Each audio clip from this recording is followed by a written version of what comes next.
As you likely know, one of the most important texts in all of yoga history and philosophy is the Yoga Sutra, written about 2,000 years ago by Patanjali. And it's a bunch of very short phrases. And one of those phrases is about contentment. And it says that from contentment comes all happiness. And since then, there have been many commentaries on the Yoga Sutra to define what they mean. And one of the most definitive and authoritative is by Vyasa. And it says in his interpretation of this, there exists a joyful and satisfied mind regardless of one's environment that is within you.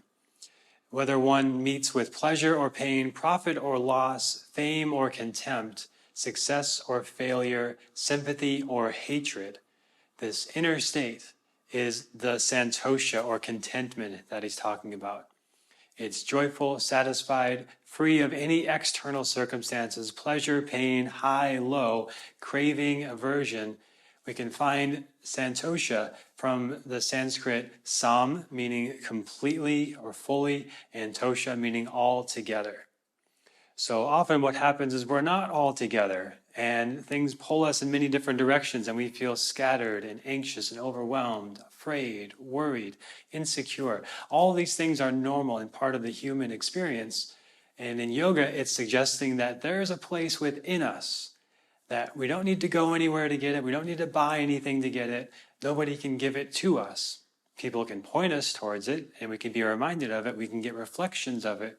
But ultimately, it's got to come from within, and that is Santosha.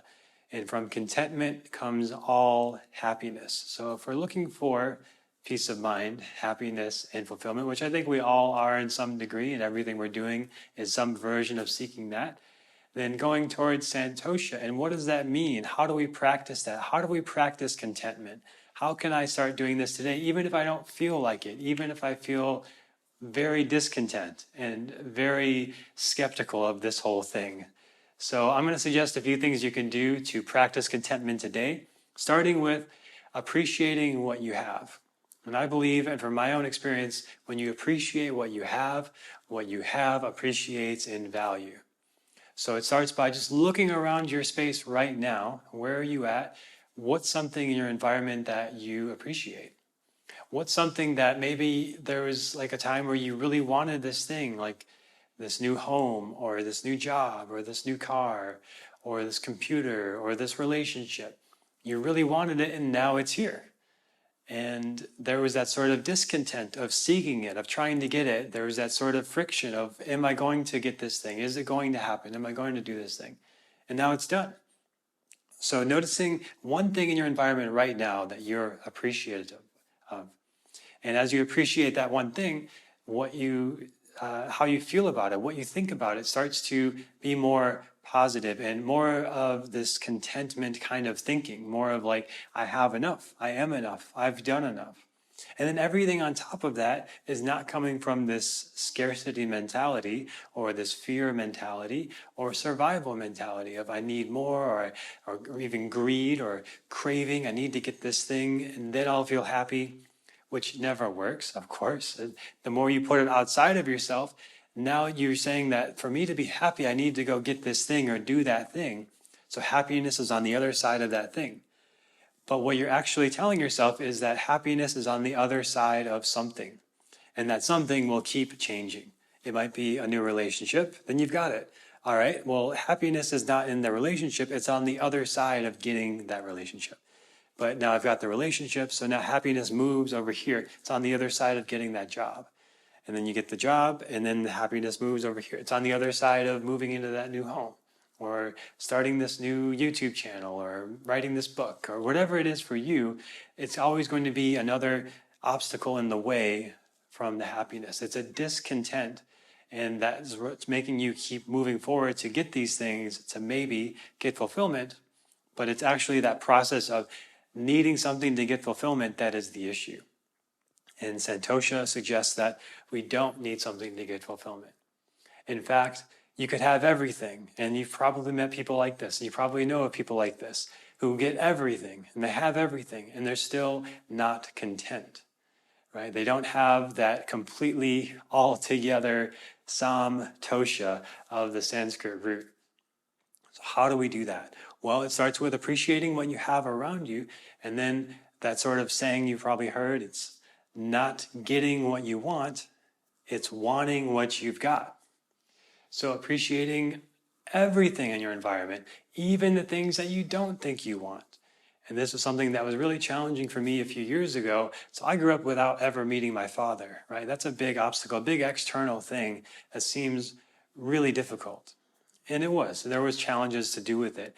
And in my early 20s, I began really working on this and processing this.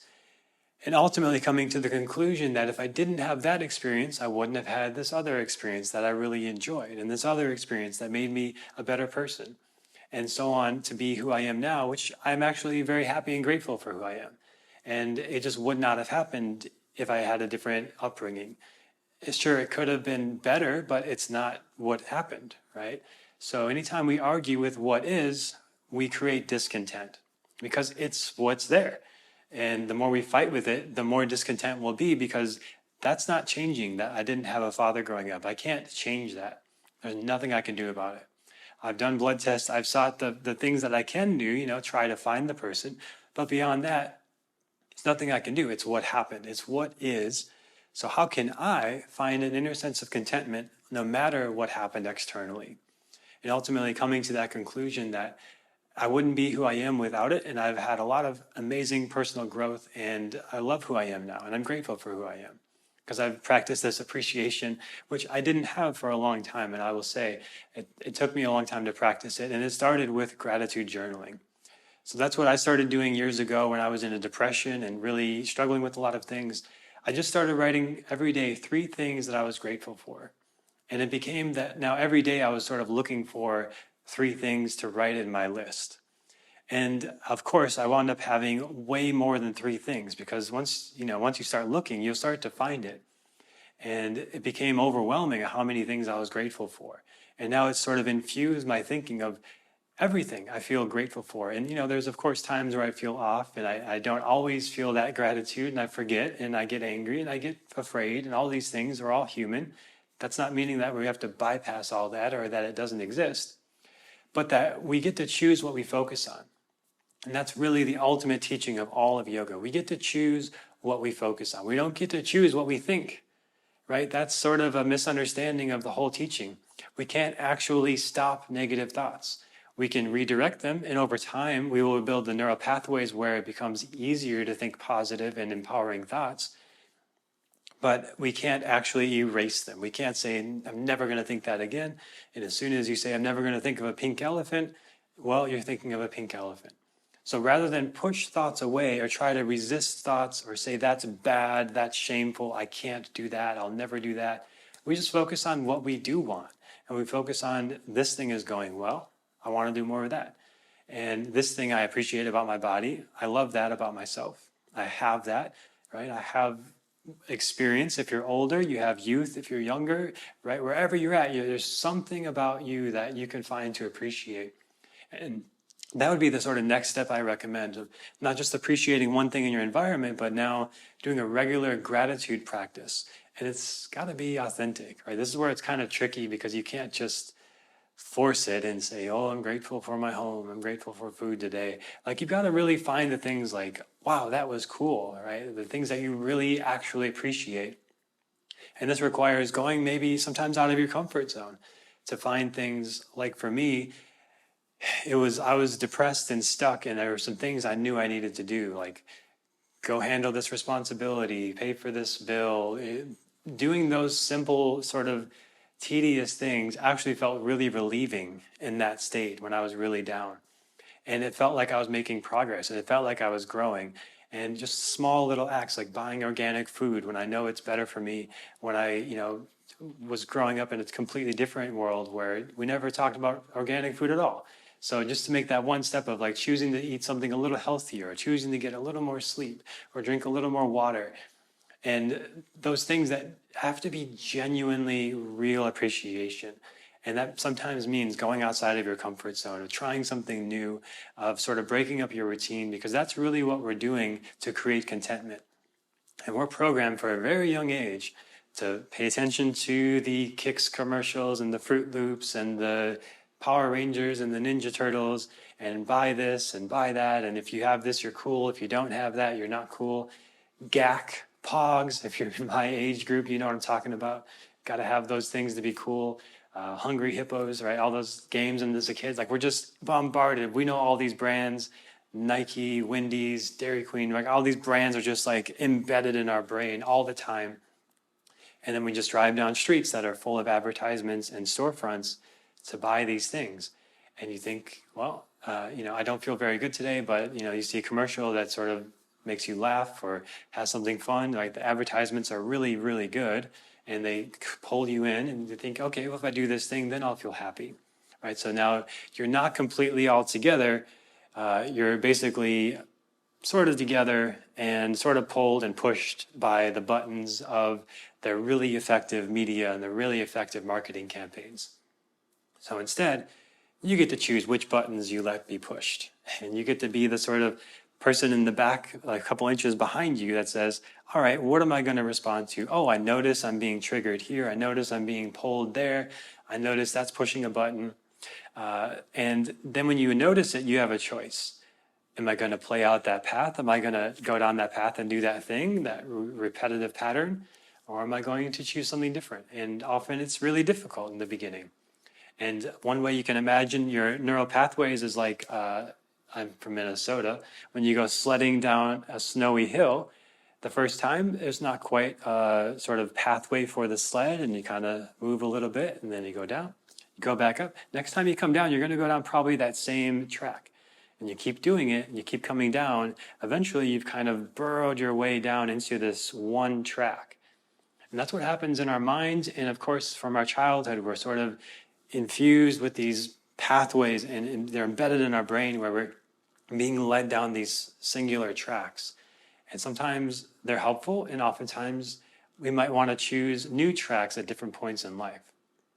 So just like that snowy snow sled analogy, to go down a new track without veering back onto the old one is not easy. And sometimes you got to wait for new snowfall, right? You got to take time. And it's just the repetition of going down this new track. Eventually the sled will go down that new track, and you have created that new neural pathway where your brain can tend towards appreciation and gratitude and choosing to focus on what you want to create. And oftentimes it means going outside of your comfort zone, like I mentioned, and doing something a little bit risky and a little bit scary, and that's got that little bit of excitement to it. And then on the other side of it, it's like I've done something that feels authentic and I feels real to me, and I feel gratitude for it. And I didn't need to go somewhere or get something or be something I'm not. I just became more of who I am, and listen to that little voice of intuition that says, go here, don't go there, trust yourself, do this thing, don't do that thing.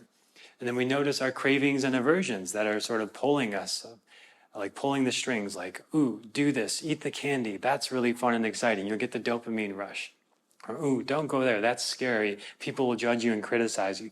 Don't be bold, right? Don't take that risk.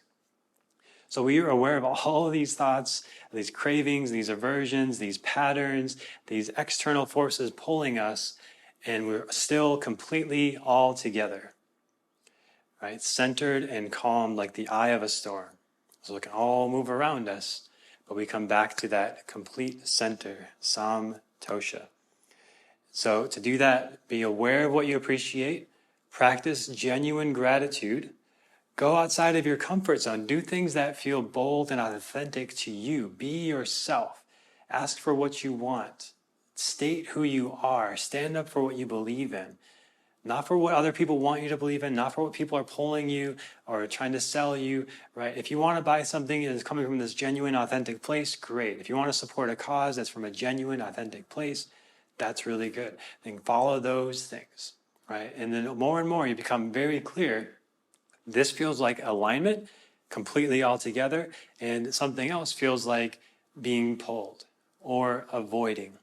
And you start to notice, where am I being pulled? Where am I avoiding? Where are the habitual patterns? And then where can I choose to come back to center? And the part of you that, the only way that you can even notice those things is because you have that Atman, the true self, the sort of part of you a couple inches back, observing all of this, Like, what words am I going to say next? What words should I say that are going to be more effective? Right? We get to choose what we say, what we do, and which thoughts to focus on. Don't get to choose which thoughts we have, but we get to choose which thoughts we focus on. And then just like the sled, just like the neural pathway, over time, those thoughts become more automatic, and the negative, pessimistic, destructive, and craving and aversion thoughts become less automatic because we just don't go there anymore.